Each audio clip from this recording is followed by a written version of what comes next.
Festival ಮಾಡ್ತಾ ಇದ್ರು. ಓ ಓ ಬಾ ಬಾ ಬಾ ಬಾ. ನಮ್ಮ ಕೊಡಗಲ್ಲಿ ಅಕ್ಟೋಬರ್ 17ಕ್ಕೆ ಕಾವೇರಿ ಸಂಕ್ರಮಣ ಅಂತ ಆಯಿತು. ಎಲ್ಲರೂ ಬಂದು ದೊಡ್ಡ ದೊಡ್ಡ ಫೆಸ್ಟಿವಲ್ ಮಾಡ್ತಾ ಇದ್ರು. ಓ ಓ ಬಾ ಬಾ ಬಾ ಬಾ.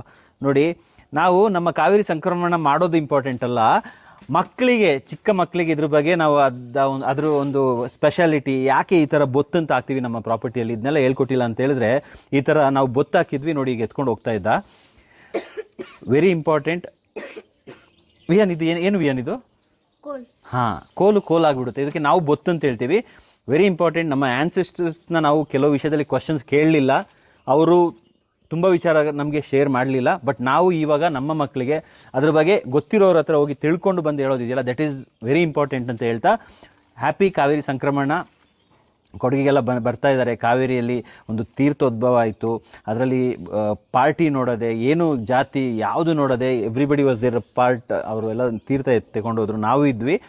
So very important thing is, ನಮ್ಮ ಆ್ಯನ್ಸೆಸ್ಟ್ರಲ್ಸ್ ನಾಲೆಜ್ ಏನಿದೆ ಅದನ್ನ ನಾವು we have to give it to our kids, because they should know why we are doing all these things, because ritual matters ಅಲ್ಲ. ಇಲ್ಲ ಅಂದರೆ ಇದೇನು ವಿಯನ್? ಇದು ಟ್ರೀ ಅಷ್ಟೇ. ಬಾಯ್. ಹ್ಯಾಪಿ ಕಾವೇರಿ ಸಂಕ್ರಮಣ ಅಂತ ಹೇಳು.